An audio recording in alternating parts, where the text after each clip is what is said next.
Huh. Hope this is the right place. Hey, what's up, man? Oh, how's it going? Good to see you. Do you know how to get in? I think right. Hold on. They gave me a password. Oh, okay. Yeah. This is right? Yeah. Tasteless gave it to me, yeah. Okay, all right. VALORANT Champions Tour Last Chance Qualifier Pacific 2023. Are you sure? Hey, sorry, what's up, dude? You guys didn't go in yet? Well, we can't. This password that we got from Tasteless, I think, isn't working out. Oh. No, they update the password every act, so this one's out of... Oh. I heckin' love tens. Of course. Yeah. Of course. All right. Let's go. All right.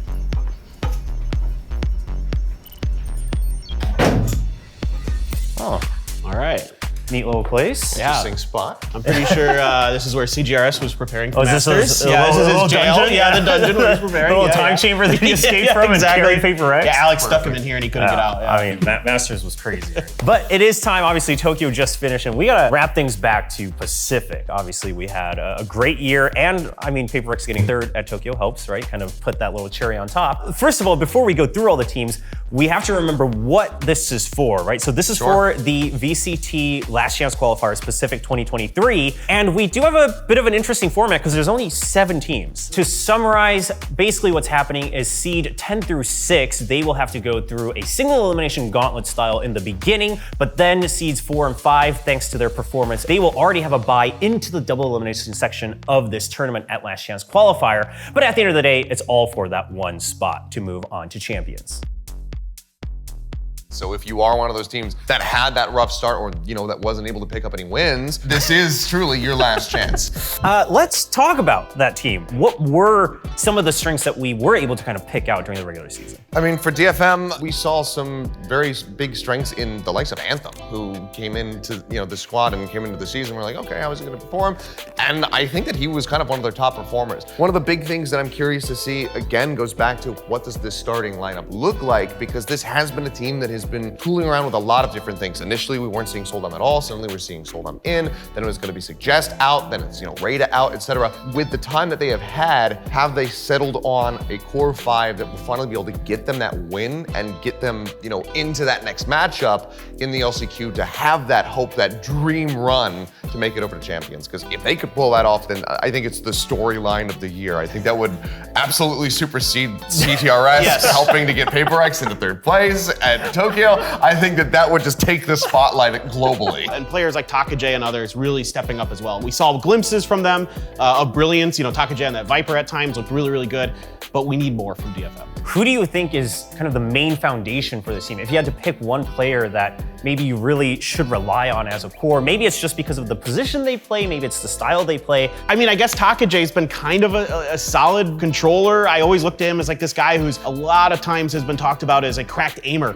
He's the guy that has some of the best mechanics in the region. I'm looking to him to kind of step it up and have good performances on that back line for DFM. I know you had mentioned Anthem obviously on the scoreboard, looks pretty strong. Is that kind of who you would be looking at? I think so, just given that he is the IGL, he is the one who's trying to make these shot calls, and I think that if he's able to clean up in that regard and be able to really guide the team, we already know that he can just put bullets through people's skulls. We also know that he can have some nice calls, but if he can make that a bit more consistent, then perhaps that's going to be good enough for them to be able to finally get those wins. Let's talk about another team that actually didn't show that much promise in the beginning and really was a late bloomer, so to speak, Talon. Yeah, I mean, Talon was having a tough time in some ways similar to DFM, where they're trying to figure out who's playing what roles, trying to get Pat reintegrated into the roster, trying to situate themselves in terms of who's IGLing, who's doing all the various things for the team that need to be done. And yes, eventually they did find that, but it was kind of too little too late. We saw Pat playing pretty much as many roles as RB has played throughout the season.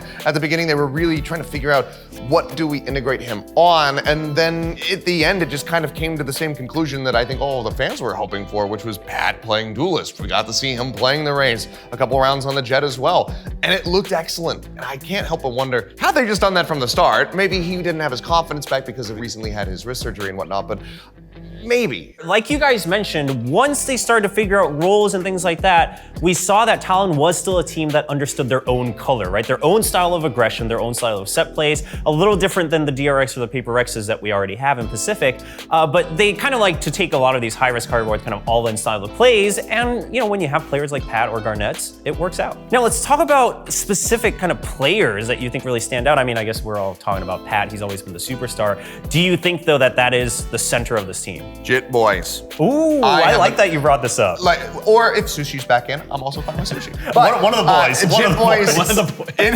One of the boys. I think that his utility timings are absolutely top notch, as well as his fragging. And when we are in this very aggressive mid-round pivot-centric meta where you have to be able to react on the fly, having somebody who's got great util lineups that has great timings is absolutely paramount. So I think that Jit Boys is going to be one of the most valuable people on this team. So I'd really like to talk about a team that I think we're all really impressed with, that really just kept getting better and better and better throughout the year, to the point where we thought maybe they'd be one of the teams going to Masters, and that's RRQ. Global Esports. Oh, okay. You know, I was racking my brain too. I was like, what is it? Global Esports, RRQ, TT, like. But I think RRQ probably one of the best of the bunch in terms of like improvements throughout the year, what we saw with them. I was really excited to see them just get so much better towards the end. Going into lock-in, didn't have a strong showing. Elox says, okay, you know what? We didn't play like we normally do when we're scrimming. And everyone goes like, yeah. You always look better in scrims, whatever. But then they showed how they do actually look in scrims. The performances that we were seeing from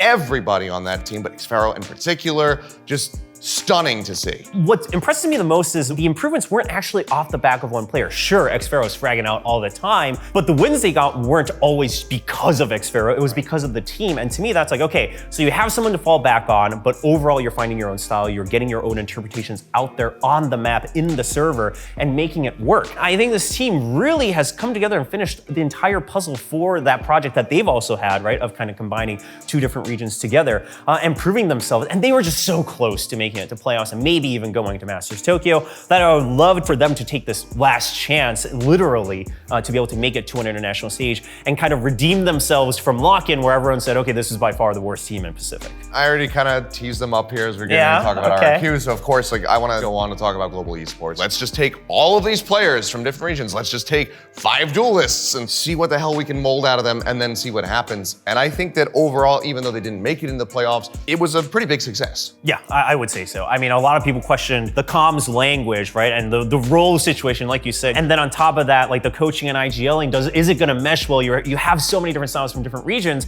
But quite frankly, I mean, the coaching staff and then Aaron as the IGL, they've really figured out a way how to handle this entire squad. The player that I want to discuss for this team, which I think has to be SK Rossi, as much as I would love to say, oh, it's Aaron for his calling, because, you know, he's always been good on the defense, but we're seeing him trend up on the attack. I think it has to be kind of centered around SK Rossi, because when he is fired up, when he is right there playing alongside the likes of Texture, Bazzi, etc., who've been fragging out of control, the team does look unstoppable. They look like world beaters. We're nearly able to take down DRX towards the beginning of the season. But I can only hope that with the downtime, they've been able to work with Rossi to make sure that he does feel more comfortable, that he is willing to make for more calls, to go for more aggressive and selfish plays that are backed up by the rest of his squad. Because if that is the case, then I think Global absolutely a contender to be able to make it over to champs. Yeah, and I think the follow-up for me, I think the obvious person would be Munyet. How nuts he was throughout the year, right? I mean, just absolutely phenomenal throughout the year. There's no other word to describe the way he played. They literally gave him the nickname on the team, Demon Yet, right? The Demon Munyet, and he's just like so good. But the player I actually am really curious about is Bazzi, because if this is initiator meta, he's got to be the guy. We saw some great performances towards the end of the year from him. I think he needs to be the guy that's reacting to SK Rossi when SK Rossi calls for plays. Okay, the next team we got to talk about is, again, one of the Japanese teams. Unfortunately, we didn't get to see either of them at Masters Tokyo. However, there's still a lot of hope for kind of the team that always represented Japan, which is ZETA Division. And I just want to add, Chamber got buffed, so it's looking like it's a bright spot here for ZETA Division and Laz if he goes back on the Chamber. I mean, that, and we also did see some moderate success from Chamber at Masters Tokyo, particularly coming down to that final. We saw on Bind, EG coming out with a Reina Chamber composition. Yeah, wonky. A bit bizarre for sure, but we were seeing some decent value found from the Chamber, but we'll have to just wait and see. I think that if he can get back onto a pick like that, that could be a big boon for them. But at the same time, he was also looking a lot better and more comfortable on Initiator by the end of the season. I think it would be a nice little cherry on top of the end of the season if we can get to see them in front of the champs crowd. You got to give Laz the opportunity to do what he does best, and that's frag out. And he is their best player. I mean, when he's on, as good as Depp is on the Jet, you know, on the duelist role, Laz is the superstar. Laz was the guy that was getting them over the line last year at Reykjavik. So you got to put Laz in positions where he can utilize his natural gifts that he has. I actually want to focus on a different player for that exact reason, is Depp, right? When he frags out, I mean, he is at the top of the board. I mean, he was topping a lot of the different stats during Pacific as well. And because of that, a lot of other competitors and coaches I've heard has also kind of picked him as potential MVP, right? If you had to pick one player from another team, like Depp's that guy, like he's the guy on ZETA Division. So if he gets on a hot start, right, on that Jet, and he's able to frag out, maybe even with the Operator, which he was so good with towards the later half of the season, again, maybe that's the start of kind of this fairy tale run all the way into champions. Next, probably your favorite team to always talk about in Pacific, right? Let's get that through. You don't even need to tell me. It's Team Secret, baby. Let's go. I'm really excited about this team as usual because they're a really solid team. The fundamentals are really good. Warburg talked about this when we interviewed him at the beginning of the year. The thing that he really focused on when he came to the team was their fundamentals. Just making sure that their protocols are in place, their communication is good, all of these things that he had to sit down and really kind of go back to basics with the team to get them, you know, in a modern phase of Valorant. That should be accomplished, right? We should be there, we should be good. We saw it against DRX, they should be ready to go. So now it's just a matter of finding those new levels of protocols, awareness, reactions, understanding of the game, understanding of their opponents, and I think we will. Now, let's talk about the key players here, because Envy's been popping up nonstop. And I think both in terms of the player who has to perform and has continued to perform, we gotta focus on Envy, right? We've been talking about Initiator meta, he's playing that Initiator. He's been one of the hottest fraggers that this team has had, and he's one of the younger talents that is gaining this confidence. If he can continue that streak, start off strong, set up his teammates while fragging out, I mean, that's the entire package that you could hope for. I mean, I don't disagree with you, Uh-oh. but I disagree with you. Because the person that I want to see, again, talking about initiators, is Jesse Bash. Are you going to play something other than Sova? Because now you can play on a Fracture. Yeah, yeah. Okay, we're good. We've done it. I'm fine with that. Calm has shown us that Sova on Fracture, Yes. good. But even Calm does not play it on maps like Lotus. Yes, they've had some good trap plays in the past, but they either need to invent so many more trap plays on Lotus, or they need to just get him shifted over onto a different pick, because teams will have been able to study every single setup that they go for on that map by now. So do you innovate, or do you just put him on something that's a bit more stock standard that he can still thrive on? That's what I'm gonna be curious to see. All right. This is the last team. It's Gen G. Okay.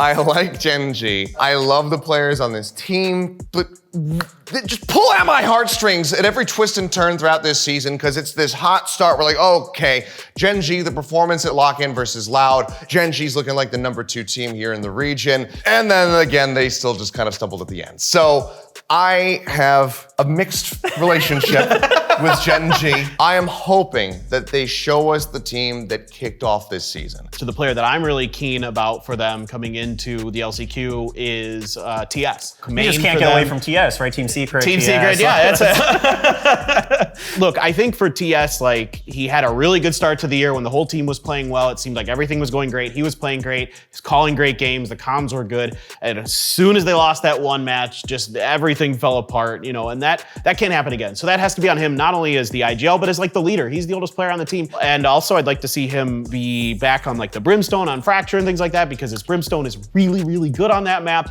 So I need to see Gen G be willing to kind of go with, you know, what was working, because I don't know, that Fracture change-up that they had didn't really. How about TS back on Sova? How about TS back on Initiator and then Sylvan? You were just telling us we don't need to see so much Sova earlier. Okay. If it's TS on Sova, I'm more than happy. Because we've seen so much Sova from Jesse Bash, and I've seen none of it from TS. I think what we're all agreeing on is clearly a very good team, really good fundamentals, good calling when it's working out, but we need to see changes. Yes. Yeah, we need to see changes to the composition, changes to the ideas of Valorant, basically, here for Gen G. So we talked about all the teams, and of course, as is tradition here on VCT Pacific, we gotta make our predictions. And here's the thing, we've seen the potential, and we've seen kind of the 2% that they're missing, right? Fine. So which team brushes up? I'm going ZETA. I'm going ZETA Division. I just feel like maybe they'll start playing Chamber, Labs will start fragging out again. 10 will be back to normal. Depth's just a monster. That's my logic. I would love to see Global because I think that they had such a strong run back. I love that Aaron really started getting a lot stronger on the attacking side of calling, and I think that with them kind of figuring out the starting roster by the end of the season, I think they can absolutely get it done.